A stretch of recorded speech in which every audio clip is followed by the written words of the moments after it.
Peace be with you. Dear friends, welcome to Living Flame Daily Gospel Reflections. Gospel Reflections for Friday in the second week in the Ordinary Time. Gospel according to Mark chapter 3 verses 13 to 19.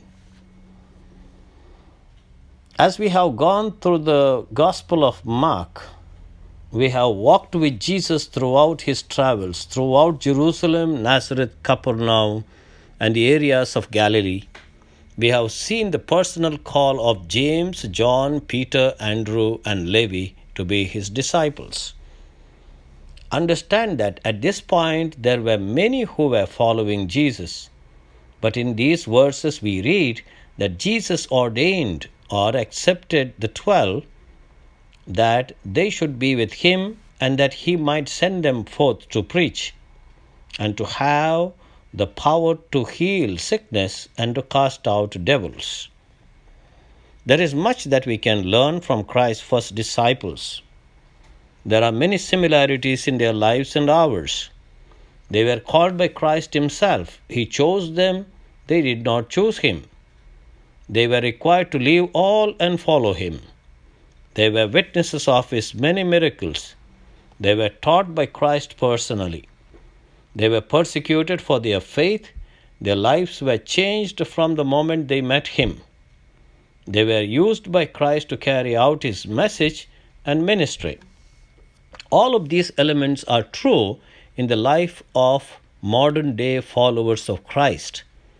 Whether we are in the ministry as priests or religious, or lay religious, or even lay people. Understand also that the term disciple is not specific in those who would later be named apostles. Disciple is a learner, that is, he is a follower. We are told in Acts of the Apostles chapter 6 verse 1 that in those days the number of the disciples was multiplied. The number of disciples is still being added today. We hope that we are also disciples and learners of Christ's message. In our selected text today, we learn of some of the benefits in the life of a disciple of Christ. The first thing that we notice, Jesus calls his disciples. He goes up to the mountain and calls them unto him, and they come unto him. When we choose a person for a task or a position, there are usually superficial reasons involved in the selection process. This is not the case with Jesus. He doesn't call his disciples based on wealth or name or fame or power. Some may have possessed more than others, but they were called to leave what they had to follow him. Some people may have a tendency to look at an individual's financial situation or favor them over others because they think they may be beneficial to them personally. But that is not the case in this call of Jesus. Then we notice also, he does not call disciples based on their ability. Several of the disciples were fishermen. One was publican. The others are not told of their occupation. Jesus is not concerned with what you can do for him. Rather, he looks at what he can do through you. He doesn't call based on popularity. Levi was a tax collector. Often they employed subordinates who were, in many cases, guilty of extortion.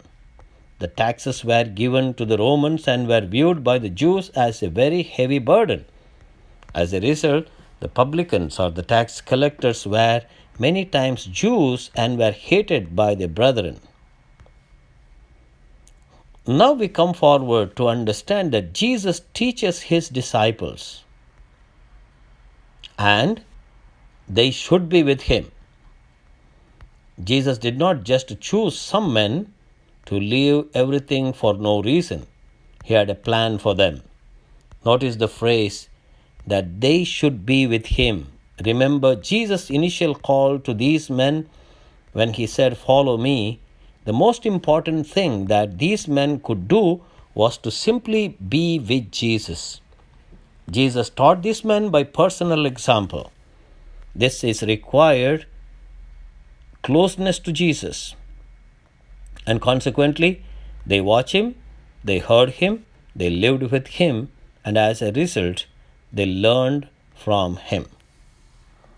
Therefore, dear friends, when we look at this gospel passage, when Jesus choosing these 12 disciples who become apostles, they had certain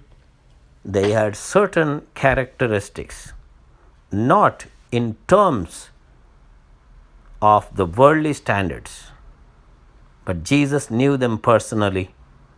They were ordinary people, most of them with no education. But Jesus transformed them as powerful instruments, powerful people to go to the whole world and proclaim the good news.